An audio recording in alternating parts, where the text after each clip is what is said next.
Oke, bismillahirrahmanirrahim. Assalamualaikum warahmatullahi wabarakatuh.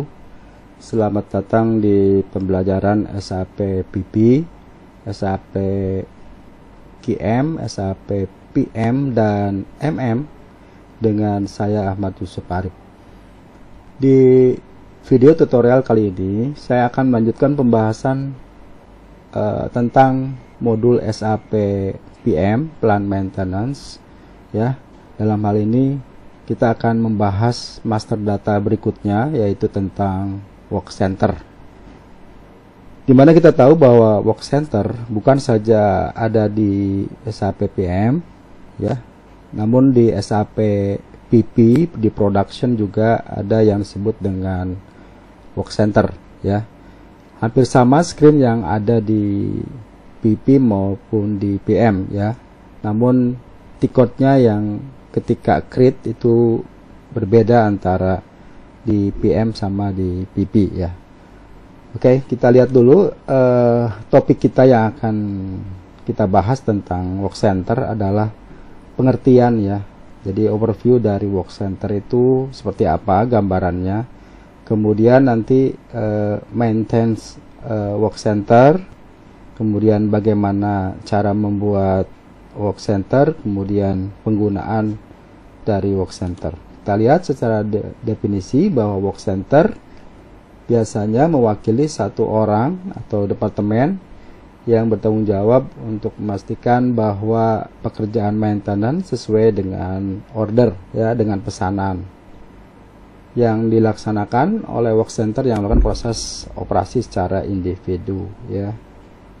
Kemudian ini juga menentukan di mana operasi dapat dilakukan dan siapa yang melakukannya. Kemudian di dalam work center itu sendiri itu ada perhitungan cost, ya, ada perhitungan biaya, ada kapasitas. Nanti kita akan lihat, ya, di SAP-nya ada kapasitas dari work center itu sendiri. Kemudian tanggal, ya, tanggal target. Kemudian Anda menggunakan work center untuk menentukan mesin atau personal, ya, yang harus digunakan untuk proses operasi. Jadi prinsip sederhananya adalah untuk memudahkan Anda memahami work center, yang lebih umum dipakai misalnya mesin, ya, dimana di dalam mesin tersebut nanti ada orang yang mengoperasikan mesin, ada beberapa tim atau kelompok teknik yang melakukan proses maintenance work center. Kemudian di dalam work center itu juga ada mengcapture, ya, apa yang disebut dengan costing, karena proses kerja dari work center itu nantinya akan ada beban biaya yang akan dibebankan ke cost center, ya. Jadi nanti di work center ada penampung biaya disimpan di dalam cost center yang nanti akan direport ke proses ke FICO, ya, ke modul accounting. Kemudian di work center itu sendiri juga nanti ada perhitungan kapasitas, ya, kapasitas dari work center. Kalau tadi saya umpamakan mesin, maka mesin itu kita bisa hitung kapasitasnya, ya. Kalau misalnya dia mesinnya baru, ya, anggaplah utilizationnya 100% gitu, ya. Nah, kita bisa hitung dalam kurun waktu misalnya satu shift, ya, biasanya produksi menyebutnya begitu. Satu shift 8 jam itu dia menghasilkan berapa, ya, berapa yang dihasilkan dari pekerjaan work center dalam satu shift, gitu, ya. Oke, saya kira secara overview seperti itu. Nah, nanti di dalam maintenance work center, ya, tentu saja di sini nanti contohnya ada welding, ya, metalworking, mekanik. Jadi yang tadi saya umpamakan yang bisa kita maintenance di work center biasanya mesin, ya, mesin atau labor kayak seperti itu, ya. Nah, gambaran secara SAP-nya work center itu sendiri berisi tentang informasi basic data, ya. Ada basic data, basic data dan general data. Kemudian ada kapasitas yang tadi saya sebutkan, ada kapasitas dari work center, kemudian juga ada costing ya, yang menangkap semua biaya-biaya yang terjadi pada work center. Oke, secara teori seperti itu ya. Nanti kita akan lihat di SAP-nya seperti apa view atau screen dari work center. Terlebih dahulu sebelum masuk ke SAP-nya, ada beberapa hal dulu yang ingin saya informasikan ke teman-teman terkait dengan SAP PM. Ini di sini teman-teman bisa cek ya di situs kursus SAP pm.wordpress.com. Di sini pun saya sudah membahas SAP PM secara lengkap ya. Lengkapnya dari dasar silabus yang saya buat seperti ini. Jadi silabusnya ada overview dari SAP PM, kemudian master datanya ini yang sedang kita tuju ya. Dimana video tutorial berikutnya, di video tutorial sebelumnya saya sudah bahas funlock, kemudian equipment ya. Nah, sekarang kita membahas work center, nanti terus kita akan kupas ya. Juga ada planning ya, maintenance planning dan maintenance execution. Jadi nanti di PM itu prinsipnya sebenarnya ada dua ya, notification sama maintenance order gitu ya. Hanya saja dibedakan nanti di maintenance order itu ada yang sifatnya breakdown proses, ada yang preventive proses gitu ya.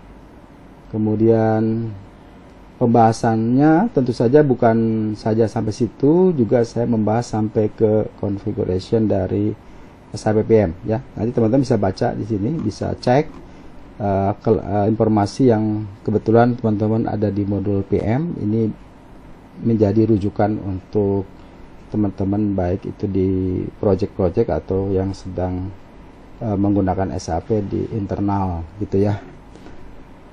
Oke, kemudian yang lainnya ini sapindonesia.net, ini ada materi masih bergabung ya di sini ke 4 modul. Nanti teman-teman juga bisa mencari yang kebetulan selain PM dia memegang SAP QM misalnya atau PP. Nah, teman-teman bisa cari referensi di sini ya, di sapindonesia.net atau di kursus SAP QM ya. Yang QM ini quality management pun saya buat secara spesifik untuk teman-teman yang di modul QM. Nanti bisa lihat di sini materinya. Kita lihat dulu silabusnya. Nah, seperti ini ya. Silabusnya mulai dari master data, kemudian integrasi QM dengan modul yang lain. Di sini juga saya ceritakan. Dan juga selain pembahasannya secara bisnis proses, nanti teman-teman juga bisa ngelihat ada video tutorial yang saya juga paparkan, yang saya jelaskan tentang maksud dari skenario-skenario yang ada di SAP modul tersebut ya. Nanti teman-teman bisa lihat videonya. Namun di sini saya memberikan durasinya tidak lama, jadi ya sekitar paling lama 30 menitan gitu ya, 30 menit. Untuk teman-teman yang memang ingin lebih fokus, nah ini ada nih contoh ya. Nanti ada video tutorialnya di sini gitu ya. Contoh yang lain misalnya ya ini nanti di sini, dan di sini pun materinya secara random ya. Jadi teman-teman mungkin yang sudah berpengalaman di SAP ini tidak asing lagi ya, bisa mencari materi sesuai dengan kebutuhan. Sementara untuk yang memang masih baru ya, apalagi yang baru belajar SAP, nih saya sediakan beberapa modul di sini ya untuk teman-teman yang ingin fokus misalnya di MM, material management, ini juga ada materinya. Kemudian PP juga, PP, QM dan PM seperti ini ya. Yang di PM ini kita lihat materinya seperti ini, ada file PPT-nya, ada video-videonya, ini materinya seperti ini, urut sampai konfigurasi ya. Jadi semua materi yang saya paparkan di online ini, sasaran saya adalah teman-teman yang mengikuti arahan saya, member saya adalah bukan saja mengetahui SAP dari sisi penggunaan ya, user gitu ya. Kita juga berharap teman-teman mengetahui SAP itu dari bisnis prosesnya ya. Tuntutan harapannya dari saya adalah betul-betul menjadi konsultan di SAP ini gitu ya. Karena terus terang saja kalau teman-teman memahami bisnis prosesnya ya, kemudian masuk melakukan proses konfigurasi ya. Jadi tahap pertama itu adalah bisnis proses ya. Bisnis proses dari PM misalnya teman-teman kuasai dulu konsepnya, pemahamannya. Baru setelah itu teman-teman bisa melakukan proses skenario. Misalnya bagaimana cara membuat master data, transaksi seperti apa. Baru yang terakhir, saran saya adalah step terakhir nanti baru teman-teman melakukan proses konfigurasi ya. Di sini ada materi konfigurasi, ada videonya juga. Kemudian kita lihat ini yang konfigurasi ya, seperti ini ya. Jadi saya betul-betul saya berharap teman-teman juga bisa seperti saya ya, bisa melakukan proses konfigurasi di company-company yang memang mau implement SAP gitu ya. Oke, saya kira perkenalannya seperti itu. Kita akan coba masuk ke materi kita tentang work center tadi ya. Oke. Sekarang saya akan buka dulu SAP-nya. Di sini saya sudah punya SAP untuk latihan ya, untuk latihan teman-teman juga di rumah. Disarankan untuk mempunyai ini SAP IDES ya. Jadi SAP IDES itu model SAP yang miniatur yang bisa dipakai untuk latihan, dimana tuntutan dari konsultan adalah harus bisa melakukan config ya. Config itu, konfigurasi adalah mengatur, mendefine semua kebutuhan sistem yang sudah disepakati dengan owner. Nah, kalau kita lakukan proses misalnya konfigurasi yang teman-teman baru itu dilakukan di company, misalnya di perusahaan, ini khawatir akan terjadi dump ya, dump error, dan itu akan merusak server ya. Untuk itu saya menyarankan teman-teman harus mempunyai ini SAP IDES agar selain kita bisa backup, kita punya masternya juga, nanti kita jadi kita kopikan masternya aman, kemudian ini yang kita pakai nanti untuk melakukan proses konfigurasi. Jadi teman-teman bisa latihan konfigurasi di rumah ya, di tempat komputer masing-masing dengan aman dan tidak mengganggu server yang ada di kantor gitu ya. Kemudian tentu saja nanti pada saat prosesnya, karena proses yang paling riskan itu adalah proses konfigurasi, semua ini dipandu dari saya ya. Maksudnya teman-teman bisa ikuti nanti pola-pola bagaimana melakukan proses konfigurasi untuk modul-modulnya ini tanpa mengacak kemana-mana gitu ya, supaya betul-betul terarah gitu, terkonsep untuk teman-teman yang masing-masing modulnya, sehingga betul-betul modul itu bisa dipakai nanti oleh user gitu ya. Oke, jadi saya punya SAP IDES seperti ini. Nanti teman-teman juga bisa hubungi saya untuk mendapatkannya. Ini cukup cepat ya saya menjalankan ini. Kita lihat di sini, kita coba ya sekarang. Tikot yang dipakai untuk work center yang ada di PM ya. Jadi tadi saya sudah sebutkan bahwa work center itu ada di PP, ada juga di PM ya. Kita lihat dulu yang di PP. Yang di PP tikot yang dipakainya adalah CR003 ya. Kita lihat yang sudah ada aja dulu ya.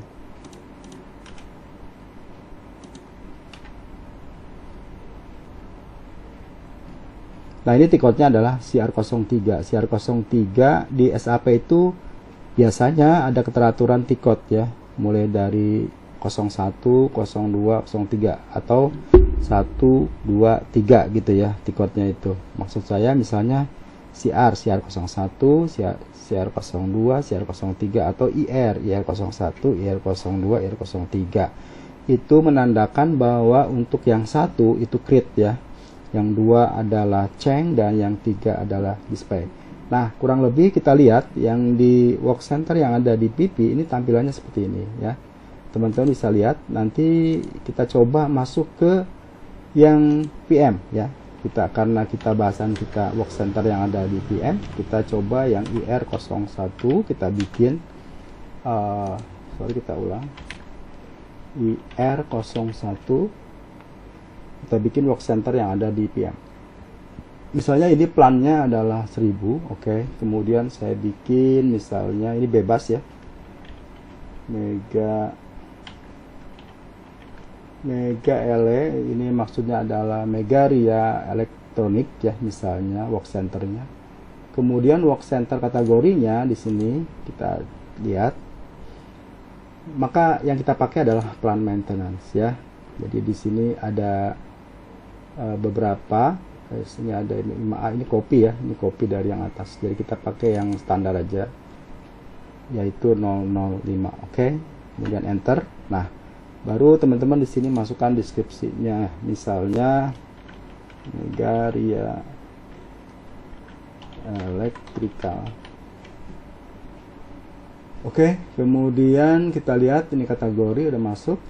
Nah, di sini di poin pertama dari menu-menu yang ada di work center adalah basic data, ini ya, basic data.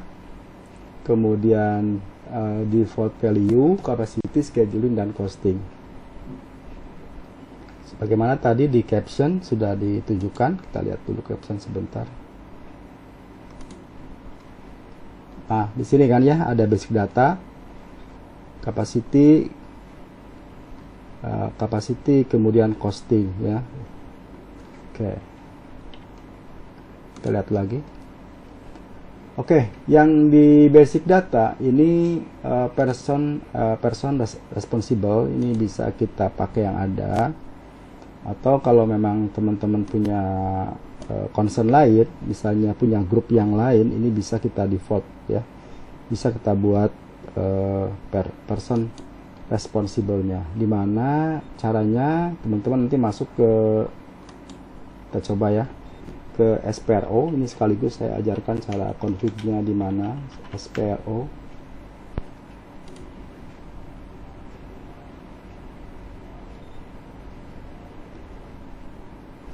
Oke, kemudian PM, Plant Maintenance and Customer Service. Oke, kemudian mana ya? Maintenance Plan, Work Center, Task List, and PRT. Ini Work Center. General Data. Nah, di sini ya, di define employee responsible for work center. Kita coba bikin. Ya, misalnya ini plan, Anda masukkan plan, kemudian person responsible-nya ya. Saya bikin baru. Ini plannya 1000. Kemudian person responsible-nya misalnya kayak ya.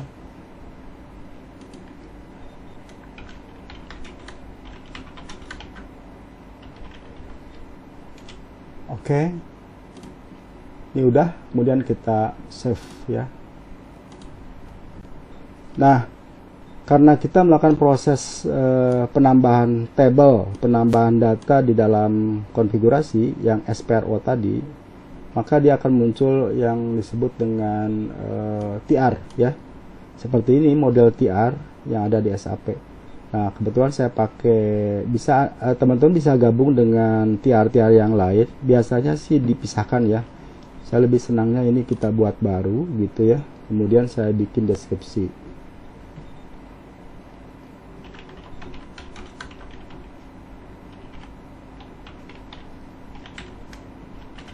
Ya, oke. Kemudian saya save. Nah, dia akan muncul nomor 4 ya. Ini nomor TR-nya, ini harus simpen, teman-teman harus simpen nanti untuk melakukan proses transport ya ke basis. Biasanya gitu kalau di company itu nanti ada level-levelnya, ada 3 server ya. Server yang pertama dev, kemudian nanti di server QAS, kemudian terakhir adalah server production. Nah, itu adalah yang melakukan proses pemindahan, itu adalah dilakukan oleh basis ya. Jadi kita perlu simpan TR-nya untuk dikirim, untuk diminta ke basis ya. Saya simpan di sini. Oh, tadi nggak kesimpan ya. Oke, nggak masalah. Oke, kemudian ini sudah. Kemudian kita cek, ini saya keluar dulu. Saya keluar dulu, kemudian kita cek di work center sekali lagi di person responsible.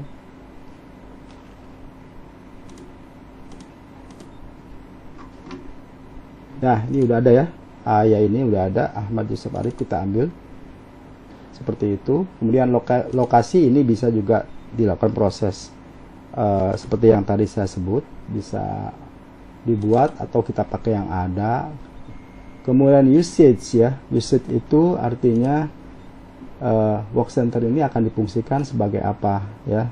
Kalau kita lihat di sini ada beberapa fungsinya, nanti bisa diterapkan di routing, misalnya di routing saja si work center itu, atau di production rate planning, atau di master recipe ya. Biasanya konsultan membuatnya di sini ya, task list type di 009. Artinya work center itu bisa digunakan pada semua routing gitu ya maksudnya. Kemudian ini backblast bukan. Kemudian standar value key ya. Standar value key ini artinya si work center itu dia mempunyai standar value key-nya apa ya. Di sini ada beberapa, misalnya saya pakai yang contoh kalau produksi misalnya sub 1 ya, atau ini deh sub 0, tidak no standar value, kita tidak pakai karena kita ada berada di SAP PM, dan SAP PM biasanya tidak di maintain activity-nya, maka ini biasa kita gunakan yang 0 aja ya, tidak ada activity. Kemudian di default value,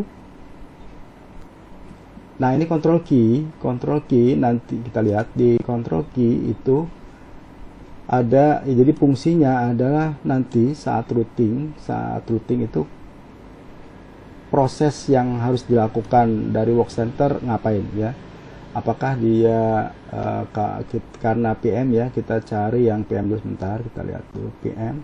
Nah, untuk yang PM ini bisa seperti PM01, PM02, PM03. Jadi maksudnya jika nanti di proses routingnya maintenance order itu dia prosesnya internal itu dilakukan oleh tim teknik sendiri atau eksternal itu bisa dilakukan keluar ya, keluar dia nanti dengan membentuk PR ya, purchase requisition. Oke, kita ambil yang standar dulu, misalnya yang internal seperti itu ya. Kemudian enter dulu. Nah, ini dia ada masuk. Kemudian kita akan masuk ke capacity. Nah, di capacity ini kita akan setting dari work centernya itu sendiri. Di sini ada capacity, ada topi, no capacity yet. Tunggu sebentar, enter. Kita masukkan dulu capacity dari mesin gitu ya, misalnya mesin sebagai work center sebagai mesin, baru kita lihat kapasitinya. Oke, di sini kita tik. Nah, di capacity dari work center Megaria Electrical ini kita copy dulu, ini namanya sini. Oke, ini terdiri dari pertama adalah factory calendar ya. Jadi kita wajib mengisi dari kalender tahunannya, yang dipakai adalah kalender versi apa ya. Kalau 01 di sini kita lihat ini Jerman ya, mungkin kita lebih cocoknya ke ID ya, ID Indonesia ya, Indonesia. Kita sort dulu ID tidak ada ya, Indonesia, mana Indonesia? Ini kebetulan nggak ada ya. Ya, nggak ada. Anggaplah kita kesini ya. Jadi karena ini dia SAP IDS-nya model dari Jerman, ya, istilahnya saya copy dari yang aslinya. Kemudian base unit of means ini hours ya, H itu menunjukkan hours per jam. Jadi artinya kalau mesin itu di starting jam 8 sampai jam 17 ya, berarti ini 8 jam ya kan. Operating time-nya adalah 8 jam. kemudian length of break-nya 1 jam, maka kapasitas dari mesin itu mencapai 8 jam ya. 8 jam dengan catatan kapasiti utilisasinya adalah 100%. Misalnya mesin baru tidak ada masalah, maka dia akan mencapai 100%, yaitu 8 jam. Kalau kita coba ganti misalnya mesinnya mungkin mesin lama ya, kita utilizationnya misalnya 90%, maka dia kapasitasnya pun akan menurun ya, 7,20 hours gitu ya. Jadi ini yang dimaksud dengan utilization dari mesin. Sedangkan number of individual capacity ini menunjukkan jumlah dari mesin ya. Ini 1, kalau 2 ya dikali 2 mesin ya, 18 jam. Seperti itu kapasitinya. Yang lain-lainnya ini standar. Kemudian ini kita save ya. Mega LE udah ke save. Sorry, tadi kita ada yang lupa. Ini udah ke save ya, kita cek. Tadi kita ada yang lupa dari sisi finance ya. Kita baru ngomongin masalah capacity, scheduling juga sama. Kita masuk ke costing ya. Yang terakhir dari work center adalah masalah costing. Nah, di costing ini adalah dimana kita tahu bahwa work center itu adalah menangkap semua kegiatan activity atau biaya-biaya yang terlibat di dalamnya. Maka ini harus disediakan cost center sebagai penampung biaya untuk mengcapture berapa jumlah biaya yang dibutuhkan dari mesin itu ketika operasi gitu ya. Jadi kita harus masukkan cost centernya. Misalnya saya ini ya, anggaplah begitu ya. Kemudian jika nanti ada activity-nya, nanti teman-teman juga bisa masukkan di sini activity-nya ya, activity-nya. Kebetulan ini tidak ada, dan ini biasanya di setting bersamaan dengan tim finance ya, tim finance. Jadi nanti kita dapat mendapatkan data berupa kode dari cost center dan activity apa saja.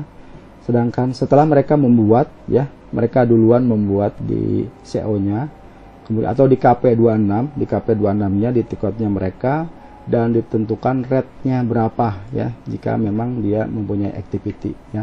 Karena ini no activity, kita lihat di sini tadi basic datanya adalah ini, jadi tidak ada, maka ini hanya menampung cost center aja ya. Sekali lagi hanya menampung cost center, sementara activity-nya tadi kita tidak maintenance ya. Kalau ini nanti ada kesepakatan dengan tim accounting, ada activity yang harus di maintain, ada biaya yang harus di capture, maka nanti tim dari PM merubah ini ke pilihan yang ada activity-nya ya. Di sini banyak, misalnya kita lihat ya. Kita lihat ini. Nah, kalau yang sub 1 misalnya, berarti dia ada activity setup, ada activity labor mesin ya, kita lihat di costingnya. Nah, ada seperti ini.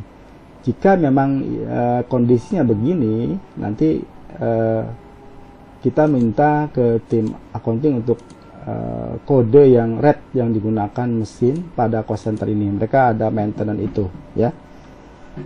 Oke, kemudian yang jangan lupa diabaikan adalah start date. Di sini ada validity ya, validity dari work center ya. Perhatikan nanti kapan work center ini akan diaktifkan dan sampai kapannya juga ya.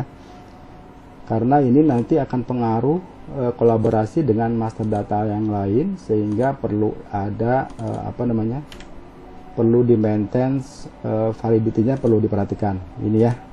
Oke. Ini saya save dulu. Oke, sudah ke save ya. Kita lihat lagi di costing. Nah, seperti ini saya rubah tadi, sudah masuk ke yang mempunyai activity. Oke, saya kira work center gambaran secara sederhananya seperti itu yang ada di PM ya. Karena di PM biasanya tidak di maintain kapasitinya, rate-nya maksud kami, rate-nya, maka ini saya jelaskan sekaligus menjelaskan tentang Work Center yang juga ada di SAP PP ya, untuk melengkapi pemahaman Work Center teman-teman agar tidak terpaku pada PM saja. Ini pun bisa dimanfaatkan oleh PP juga gitu ya. Oke, saya kira paparan saya tentang Work Center kurang lebih seperti itu.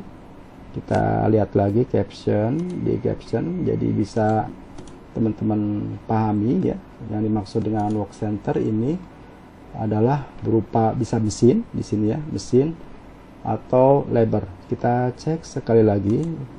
Jadi yang di sini Work Center itu ini ya, bukan saja mesin. Nah, ini bisa beberapa Work Center, kategori dari Work Center. Labor misalnya processing unit. Ini kenapa, apa yang membedakan ini semua? Dasarnya adalah adanya kegiatan atau activity, adanya cost yang perlu di capture ya, biasanya gitu. Adanya cost yang perlu di capture, maka dibuatkan seperti ini. Misalnya khusus untuk labor berapa rate yang dipakai. Jadi ini betul-betul Work Center itu dibuat yang memang ada biayanya gitu ya, ke accounting ada pertanggungjawaban biayanya, ada biaya costingnya.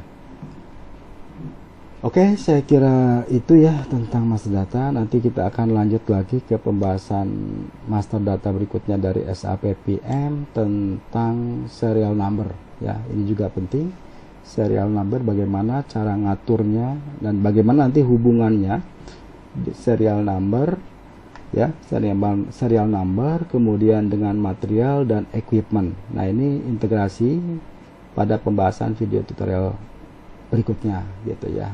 Nantikan video tutorial berikutnya untuk update tentang SAP PM agar teman-teman nanti bisa bisa menghandle SAP PM yang ada di perusahaan teman-teman gitu ya. Saya kira itu dulu ya. Terima kasih atas perhatiannya. Mohon maaf bila ada penjelasan yang keliru, semata-mata itu memang dari pemahaman yang saya miliki. Terima kasih. Assalamualaikum warahmatullahi wabarakatuh.